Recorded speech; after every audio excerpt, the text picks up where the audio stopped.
ನಮಸ್ಕಾರ, ಸುವರ್ಣ ನ್ಯೂಸ್ಗೆ ಸ್ವಾಗತ. ನಾನು ಪ್ರತಿಮಾ. ಈಗ ಹೆಡ್ಲೈನ್ಸ್. ಹುಬ್ಬಳ್ಳಿಯಲ್ಲಿ ಬಿಜೆಪಿ ನಾಯಕರ ಸಮಾಲೋಚನೆ, ಅಭ್ಯರ್ಥಿಗಳ ಆಯ್ಕೆಗೆ ನಡೀತಿದೆ ಭಾರೀ ಚಿಂತನೆ. ಸಿಎಂ ಮನೆ ಮುಂದೆ ಟಿಕೆಟ್ ಆಕಾಂಕ್ಷಿಗಳ ಜಮಾವಣೆ.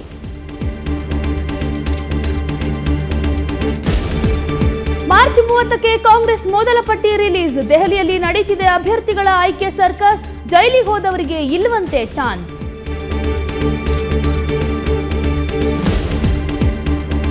ಮುಂದಿನ ನಡೆ ವಿಧಾನಸೌಧ ಕಡೆ. ಚುನಾವಣೆಗೆ ಸಜ್ಜಾಗ್ತಿದೆ ಕೆಜೆಪಿ ಪಡೆ. ಏಪ್ರಿಲ್ ಮೊದಲ ವಾರದಲ್ಲಿ ಅಭ್ಯರ್ಥಿಗಳ 2ನೇ ಪಟ್ಟಿ ಬಿಡುಗಡೆ.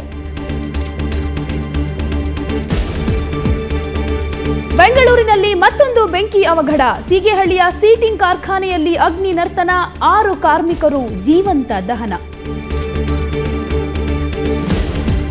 ಧರ್ಮ ಬೋಧನೆಗೆ ಅಂತ ಬಂದ ಆಶ್ರಯ ಕೊಟ್ಟವರ ಮಗಳ ಮೇಲೇನೆ ಕಣ್ಣು ಹಾಕ್ತಾ ಯಾದಗಿರಿ ಯುವತಿಯೊಂದಿಗೆ ಕಾಣದಂತೆ ಮಾಯವಾದ.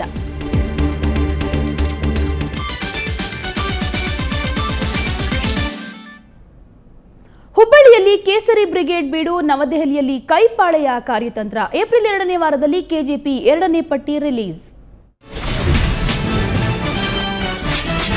ಕರ್ನಾಟಕ ಕುರುಕ್ಷೇತ್ರ, ಸಿಕ್ಕಾಪಟ್ಟೆ ಪಾಲಿಟಿಕ್ಸ್. ಬಿಜೆಪಿ ನೂತನ ರಾಜ್ಯಾಧ್ಯಕ್ಷ ಪ್ರಹ್ಲಾದ್ ಜೋಶಿ ನ್ಯಾಯಾಂಗ ವ್ಯವಸ್ಥೆ ಕುರಿತು ವಿವಾದಾತ್ಮಕ ಹೇಳಿಕೆ ನೀಡಿದ್ದಾರೆ. ಧಾರವಾಡದಲ್ಲಿ ನಡೆದ ವಿಜಯ ಸಂಕಲ್ಪ ಸಮಾವೇಶದಲ್ಲಿ ಜೋಶಿ ಭಾಷಣ ಮಾಡ್ತಿದ್ರು. ಈ ವೇಳೆ ಮಹಾತ್ಮ ಗಾಂಧಿ ಕತೆ ಹೇಳಿದ ಜೋಶಿ, ಪ್ರಧಾನಿ ಮನಮೋಹನ್ ಸಿಂಗ್, ಕೇಂದ್ರ ಸರ್ಕಾರ ಮತ್ತು ನ್ಯಾಯಾಂಗಗಳನ್ನ 3 ಮಂಗಗಳಿಗೆ ಹೋಲಿಸಿದ್ರು. ನ್ಯಾಯಾಂಗಕ್ಕೆ ಕಣ್ಣಿಲ್ಲ, ಮನಮೋಹನ್ ಸಿಂಗ್ ಮಾತಾಡಲ್ಲ, ಸರ್ಕಾರಕ್ಕೆ ಕಿವಿಯಿಲ್ಲ ಅನ್ನೋ ಮೂಲಕ ವಿವಾದಿತವಾದ ಹೇಳಿಕೆ ನೀಡಿದ್ರು. ಇದಕ್ಕೆ ಹಲವರಿಂದ ಖಂಡನೆ ವ್ಯಕ್ತವಾಗಿದೆ.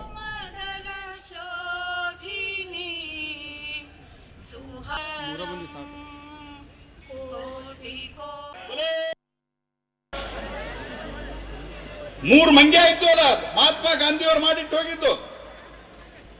ಮಹಾತ್ಮ ಗಾಂಧಿಯವರು ಸ್ವರ್ಗದಾಗ ಹೋದಾಗ ಕೇಳಿದ್ರಂತ, ಮಂಗ್ಯ ಹೆಂಗವ ನೋಡಿ ಬರ್ಬೇಕು, ನಾವು ವಾಪಸ್ ಹೋಗ್ತೀನಿ ಅಂತ. ಅಲ್ಲಿ ಯಮದೂತರು ಹೇಳಿದ್ರಂತ, ಬಹಳ ಚಲೋ ಅವರಿ, ಏನ್ ಚಿಂತೆ ಮಾಡಬೇಡ್ರಿ. ಚಿತ್ರಗುಪ್ತ ಯಾಕ ಏನಾತಂತ, ಒಂದು ಮಂಗ್ಯ ನೋಡ್ರಿ, ಅದು ನಮ್ಮ ದೇಶದ ನ್ಯಾಯಾಂಗ ವ್ಯವಸ್ಥೆ. ಕಣ್ಣು ಮುಚ್ಕೊಂಡು ಕೂತದ, ರಾಮದ ಕೆಲಸ ಮಾಡ್ತದೆ. ಇನ್ನೊಂದು ಮಂಗ್ಯ ಸರ್ಕಾರ, ಕಿವಿ ಮುಚ್ಕೊಂಡು ಕೂತದ, ಏನಂದ್ರು ಕೇಳಿದ್ರೆ ಕೇಂದ್ರ ಸರ್ಕಾರ. ಇನ್ನೊಂದು ಮಂಗ್ಯ ಪ್ರಧಾನಮಂತ್ರಿ ಆಗಿಟ್ಟದ, ಬಾಯಿ ಮೇಲೆ ಮುಚ್ಕೊಂಡು ಸುಮ್ಮ ಕೂತದ, ಏನೂ ಮಾತಾಡುದಿಲ್ಲ. ಮನಮೋಹನ್ ಸಿಂಗ್ ಅಂತ ಹೇಳಿದ್ರು ನಮ್ಮ ನರೇಂದ್ರ ಮೋದಿ ಅವರು. ವಿಧಾನಸಭಾ ಎಲೆಕ್ಷನ್ಗೆ ದಿನಗಳನ್ನೇ ಆರಂಭವಾಗ್ತಿದ್ದಂತೆ ರಾಜಕೀಯ ಪಕ್ಷಗಳಲ್ಲಿ ಬಿರುಸಿನ ಚಟುವಟಿಕೆ ಇದೆ. ಅದರಲ್ಲೂ ಬಿಜೆಪಿ ರಾಜಕೀಯ ಇವತ್ತು ಹುಬ್ಬಳ್ಳಿಗೆ ಮಾತ್ರ ಸೀಮಿತ ಆಗಿತ್ತು. ಯಾಕಂದ್ರೆ ಹುಬ್ಬಳ್ಳಿಯ ತ್ರಿಮೂರ್ತಿಗಳಾದ ಸಿಎಂ ಶೆಟ್ಟರ್, ರಾಜ್ಯಾಧ್ಯಕ್ಷ ಪ್ರಹ್ಲಾದ್ ಜೋಶಿ ಹಾಗೂ ಅನಂತ್ ಕುಮಾರ್ ಇವತ್ತು ಹುಬ್ಬಳ್ಳಿಯಲ್ಲಿ ಅಭ್ಯರ್ಥಿಗಳ ಆಯ್ಕೆ ಬಗ್ಗೆ ಚಿಂತನೆ ನಡೆಸಿದ್ರು. ಇನ್ನು ಸಿಎಂ ಮನೆ ಮುಂದೆ ಇವತ್ತು ಟಿಕೆಟ್ ಆಕಾಂಕ್ಷಿಗಳ ದಂಡೇ ನೆರೆದಿತ್ತು.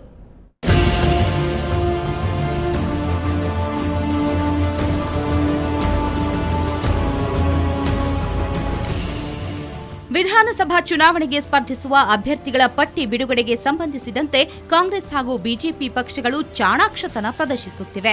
ಕಾಂಗ್ರೆಸ್ ಪಟ್ಟಿ ಬಿಡುಗಡೆಗೊಳಿಸಿದ ನಂತರ ಪಟ್ಟಿ ಬಿಡುಗಡೆ ಮಾಡಲು ಬಿಜೆಪಿ ಚಿಂತನೆ ನಡೆಸಿದೆ. ಈ ಬಗ್ಗೆ ಹುಬ್ಬಳ್ಳಿಯಲ್ಲಿ ಪ್ರತಿಕ್ರಿಯೆ ನೀಡಿದ ಬಿಜೆಪಿ ರಾಜ್ಯಾಧ್ಯಕ್ಷ ಪ್ರಹ್ಲಾದ್ ಜೋಶಿ, ಪಟ್ಟಿ ಬಿಡುಗಡೆಗೊಳಿಸುವ ರೇಸ್ನಲ್ಲಿ ನಾವಿಲ್ಲ, ನಾಳೆ ತುರ್ತು ಚುನಾವಣಾ ಸಮಿತಿ ಸಭೆ ನಡೆಸಲು ಚಿಂತನೆ ನಡೆಸಿದ್ದೇವೆ ಎಂದಿದ್ದಾರೆ. ನೋಡಿ, ನಿನ್ನೆ ನಮ್ಮ ನಾಯಕರಾದಂಥ ಜಗದೀಶ್ ಶೆಟ್ಟರು ಹೇಳಿದ್ದಾರೆ, ನಾವು ಪಟ್ಟಿ ಬೇಗ ಬಿಡುಗಡೆ ಮಾಡುವ ಸ್ಪರ್ಧೆಯಲ್ಲಿ ಇಲ್ಲ. We want to create a cohesive and conscious approach. 26ಕ್ಕೆ ಅಂದರೆ ನಾಳೆ ತುರ್ತು ಚುನಾವಣಾ ಸಮಿತಿ ಮಾಡಬೇಕು ಅನ್ನುವಂಥ ಒಂದು ಚಿಂತನೆಯಲ್ಲಿ ನಾನಿದ್ದೇನೆ. ಇನ್ನು ಮುಖ್ಯಮಂತ್ರಿ ಜಗದೀಶ್ ಶೆಟ್ಟರ್ ಅವರ ಬದಾಮಿನಗರ ನಿವಾಸದಲ್ಲಿ ಉತ್ತರ ಕರ್ನಾಟಕ ಭಾಗದ ಬಿಜೆಪಿ ಮುಖಂಡರು ಜಮಾಯಿಸಿದ್ರು. ಟಿಕೆಟ್ಗಾಗಿ ಅಭ್ಯರ್ಥಿಗಳು ಶೆಟ್ಟರ್ ಅವರ ಮನವೊಲಿಕೆಗೆ ಹರಸಾಹಸ ಪಟ್ರು. ಇನ್ನು ಕೆಲ ಮಠಗಳ ಸ್ವಾಮೀಜಿಗಳು ಕೂಡ ಕೆಲವರ ಹೆಸರನ್ನ ಶಿಫಾರಸು ಮಾಡಲು ಬಂದಿದ್ರು. ಈ ವೇಳೆ ಸಿಎಂ ಶೆಟ್ಟರ್ ಹೇಳಿದ್ದು ಹೀಗೆ: ಚುನಾವಣೆ ನಡೀತಿದೆ, ಮನೆಯಲ್ಲಿ ಜನ ಇದ್ರು, ಬೇರೆ ಕಡೆ ಎಲ್ಲಿ ಇದ್ರು, ಪ್ರಹ್ಲಾದ್ ಜೋಶಿ ಮನೆಗೆ ಹೋದ್ರು, ಅಲ್ಲಿ ಇದ್ರು.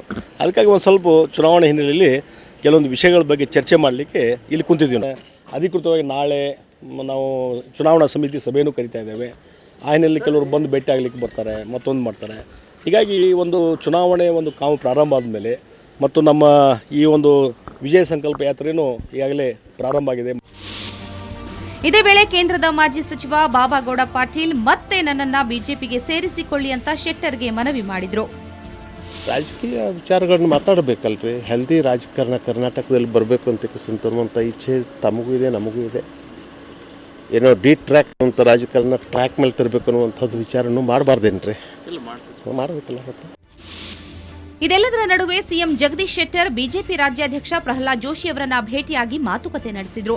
ಜೋಶಿ ಸಹೋದರ ಗೋವಿಂದ್ ಜೋಶಿ ಅವರ ಮಯೂರ ಎಸ್ಟೇಟ್ನಲ್ಲಿ ಇಬ್ಬರು ನಾಯಕರು ಅಭ್ಯರ್ಥಿಗಳ ಆಯ್ಕೆ ಬಗ್ಗೆ ಸಮಾಲೋಚನೆ ನಡೆಸಿದ್ರು. ಒಟ್ಟಾರೆ ಚುನಾವಣೆ ಘೋಷಣೆ ಆಗ್ತಿದ್ದಂತೆ ಬಿಜೆಪಿಯಲ್ಲಿ ಟಿಕೆಟ್ ಆಕಾಂಕ್ಷಿಗಳ ಸಂಖ್ಯೆ ಹೆಚ್ಚಾಗಿದೆ. ಮಠಾಧೀಶರು ಕೂಡ ಲಾಬಿ ನಡೆಸಿದ್ದಾರೆ. ಹುಬ್ಬಳ್ಳಿಯಿಂದ ಕ್ಯಾಮರಾಮನ್ ಆನಂದ್ ಪತ್ತಾರ್ ಜೊತೆ ಪ್ರಸನ್ನ ದೇಶಪಾಂಡೆ, ಸುವರ್ಣ ನ್ಯೂಸ್. ಬಿಜೆಪಿ ನಾಯಕರು ಹುಬ್ಬಳ್ಳಿಯಲ್ಲಿ ಬೀಡು ಬಿಟ್ಟಿದ್ರೆ ಇನ್ನೊಂದೆಡೆ ಕಾಂಗ್ರೆಸ್ ರಾಜಕೀಯ ದೆಹಲಿಗೆ ಶಿಫ್ಟ್ ಆಗಿದೆ. ಕಾಂಗ್ರೆಸ್ ನಾಯಕರು ರಾಷ್ಟ್ರ ರಾಜಧಾನಿಯಲ್ಲಿ ಕುಳಿತು ಪಟ್ಟಿ ತಯಾರಿಕೆಗೆ ಕಸರತ್ತು ನಡೆಸಿದ್ದಾರೆ. ಬನ್ನಿ ಇವತ್ತು ಕಾಂಗ್ರೆಸ್ ಪಾಳೆಯದಲ್ಲಿ ಏನೇನು ನಡೀತು ಅಂತ ನೋಡೋಣ.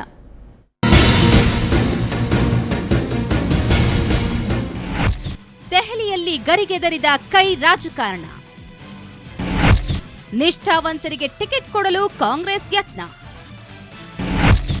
ರಾಜ್ಯ ಕಾರಣದಿಂದ ದೂರ ಸರಿದ್ರ ಎಸ್ಎಂ ಕೃಷ್ಣ.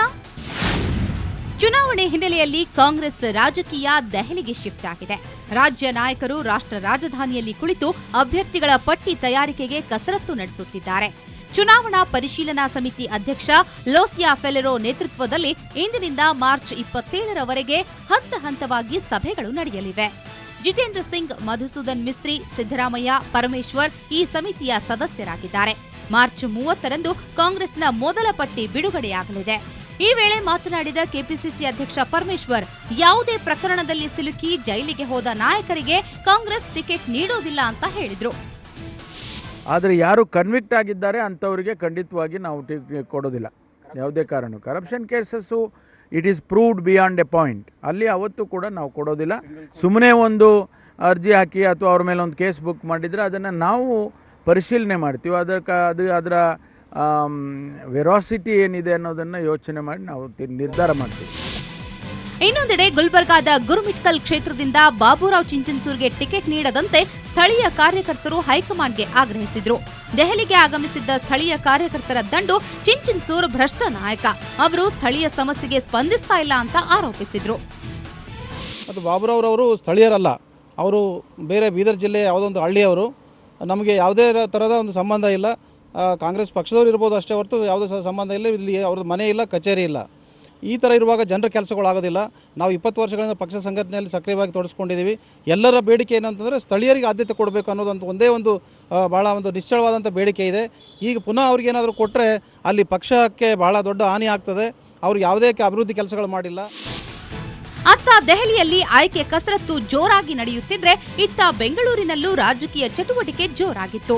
ಮಂಡ್ಯದ ವಿಧಾನಸಭಾ ಕ್ಷೇತ್ರದ ಕಾರ್ಯಕರ್ತರು ಇವತ್ತು ಎಸ್ಎಂ ಕೃಷ್ಣರನ್ನ ಭೇಟಿಯಾದ್ರು. ಆತ್ಮಾನಂದ ಅವರಿಗೆ ಟಿಕೆಟ್ ನೀಡುವಂತೆ ಮನವಿ ಮಾಡಿದ್ರು. ಆದ್ರೆ ನನ್ನ ಮಾತು ಯಾರು ಕೇಳ್ತಾರೆ ಅಂತ ಕೃಷ್ಣ ವೈರಾಗ್ಯದ ಮಾತುಗಳನ್ನಾಡಿದ್ರು.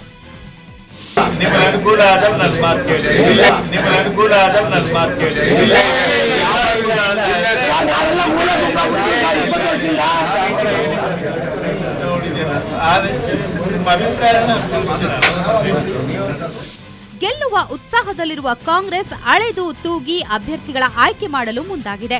ಜೊತೆಗೆ ಆಕಾಂಕ್ಷಿಗಳ ಪಟ್ಟಿಯೂ ಹೆಚ್ಚಾಗಿರೋದ್ರಿಂದ ಕಾಂಗ್ರೆಸ್ ನಾಯಕರು ಟಿಕೆಟ್ ಹಂಚಿಕೆಯಲ್ಲಿ ಎಚ್ಚರಿಕೆಯ ಹೆಜ್ಜೆ ಇಡುತ್ತಿದ್ದಾರೆ. ಬ್ಯೂರೋ ರಿಪೋರ್ಟ್, ಸುವರ್ಣ ನ್ಯೂಸ್. ಮತ್ತಷ್ಟು ಸುದ್ದಿಗಳನ್ನು ನೋಡೋಣ ಬ್ರೇಕ್ನ ನಂತರ.